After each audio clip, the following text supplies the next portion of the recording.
अनूपपुर के शासकीय उद्यान में लगी आग। यह भीषण आग उस वक्त लगी जब शाम के 4 बज रहे थे और उसी वक्त जब पुलिस फायर ब्रिगेड को इसकी सूचना मिलती है नगर पालिका से, तो अनूपपुर नगर पालिका के सीएमओ भूपेंद्र सिंह ने अनूपपुर और चतहरी नगर परिषद से 2 फायर ब्रिगेड को बुला करके और 20 मिनट के अंदर आग पर काबू पा लिया।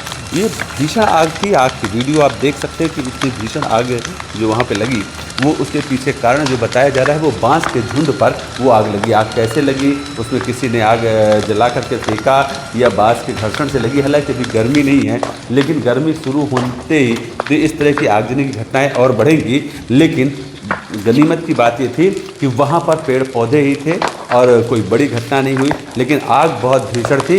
अगर वहाँ पर समय से फायर ब्रिगेड नहीं पहुँचती तो आग पर काबू पाना मुश्किल हो जाता, क्योंकि पूरी तरीके से सूखे पेड़ झाड़ियाँ वहाँ पे मौजूद हैं। हाँ, ये इस आग से एक पोल जरूर उद्यानिकी विभाग की खुलती है कि जिस तरह नर्सरी का रखरखाव करना चाहिए था, वहाँ पे साफ़ सफाई की व्यवस्था करनी थी, जिस तरह से झाड़ जंखाड़ है उसको हटाना था, वो चीज़ें वहाँ से अभी हटी नहीं हैं। और इसी वजह से शायद वहाँ पर एक ज्वलनशील सूखा कचरा पड़ा हुआ था, जिसकी वजह से वहाँ पर किसी अन्य माध्यम से आग पहुँचा या किसी ने जला दिया और वो आग विकराल रूप ले ली।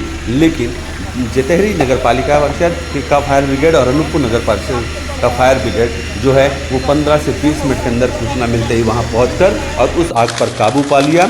अभी भी वहाँ पर फायर ब्रिगेड जो है वो गाड़ियाँ फायर ब्रिगेड की गाड़ियाँ पानी भरा कर रखा गया, ताकि भविष्य अगर कोई आग की कहीं कोई लपट हो और वो फैलने की कोशिश करे तो तत्काल काबू पाया जा सके। हमारी बात अनूपपुर नगर पालिका परिषद के मुख्य नगर पालिका अधिकारी भूपेंद्र सिंह से भी उन्होंने सीधे कहा है कि फायर ब्रिगेड ने समय पर पहुंचकर आग पर काबू पाया है और आग भीषण थी, लेकिन वो बांस के झुंड में थी। इससे कितना क्या नुकसान हुआ है अभी उद्यानिकी विभाग के अधिकारी इस मामले में कुछ भी बोलने से बच रहे हैं, लेकिन आग के कारणों का क्या कारण है और क्यों, क्या ये आग अगर किसी की लापरवाही से लगी है तो इसकी जिम्मेदारी किस पर होगी, ये ज़रूर देखना होगा। आप भी देखिए कि आग जो नर्सरी में आग लगी थी वो कितनी भयानक थी, और अगर इस आग पर समय रहते काबू नहीं पा जाता तो लाखों के पेड़ पौधे और जो वहाँ लगे हुए नर्सरी के वो थे वो जल करके खाक हो जाते। देखिए आप भी कितनी भयानक आग।